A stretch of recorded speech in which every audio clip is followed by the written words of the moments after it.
What is going on, guys? This is Tyzerra here again, and today I'm bringing you half a game of Domination on the Nuketown 24/7 playlist.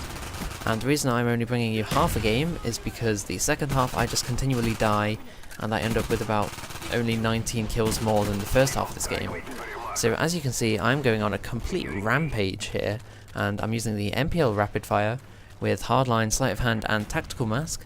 And I'm using a slightly different kill streak setup, which I like to run on Nuketown a lot, which is the napalm strike, mortar team and chopper gunner. So as you can see, I'm just tearing shit up with this gun. For the whole weekend, this is the only gun that I've been using on Nuketown.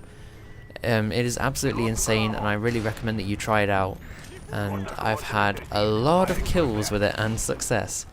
I think over this weekend I had about 100 kills with it before, and now on Monday I have 1,200 kills with it. So it's definitely worth trying, and it's an incredibly good gun. So what I'm going to talk about today is, now that we have a full list of confirmed perks, kill streaks, weapons in Modern Warfare 3, I've noted a couple of things down which I think might cause some problems, and here's the first thing. So I'm sure a lot of you have heard from commentators that there is a perk called Assassin which hides you from the UAV and is in perk slot 2.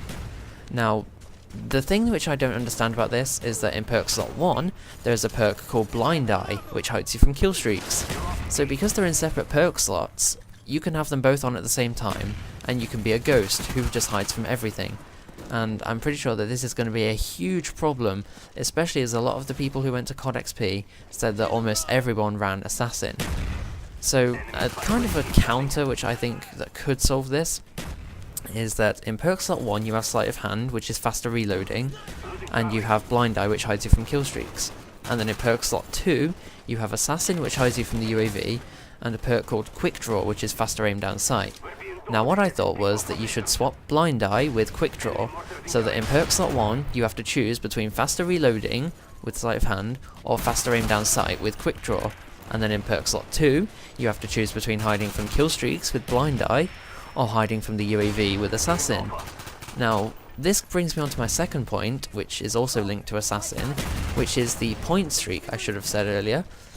And it is called the Advanced UAV, which is a 12-point streak, and it's basically a nerfed Blackbird, I guess you could call it.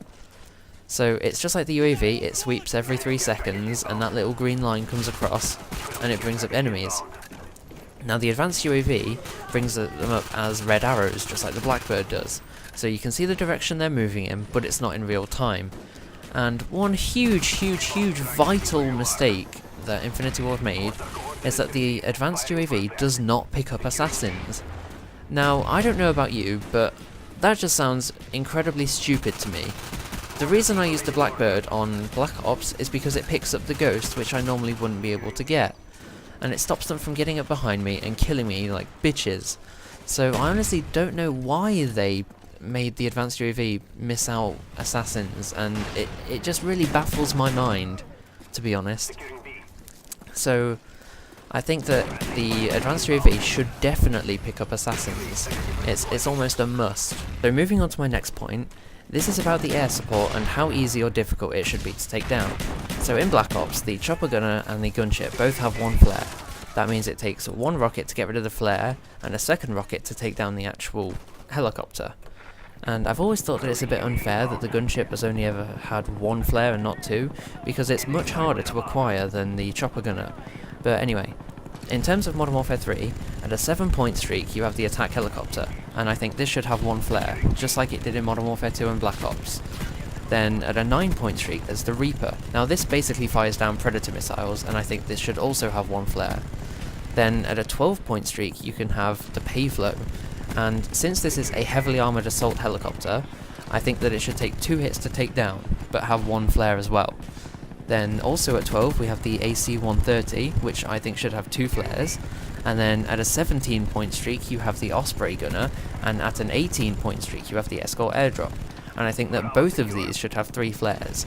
And it might sound a bit much that it takes 4 rockets to take them down, but since Infinity Ward are going for a much more objective-based game, and rewarding objective players, I think that taking down air support should be much more of a team-based effort. So if someone works their way up to a 17 or an 18 point streak, and they have an Osprey gunner in the air, I think that it should be much more of a team-based effort to take it down, and if you want it taken down, then you should work together as a team to take it down.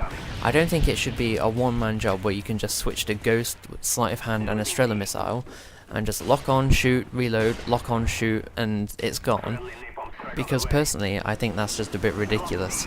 However, because of all the stackable kill streaks and all the kill streaks resetting in the same life and all that nonsense and whatnot, I'm not too sure whether the air support should have more defenses or not. But anyway guys, please leave your comments and opinions in the comments section below. Please like the video if you enjoyed, and I will see you next time. Peace out.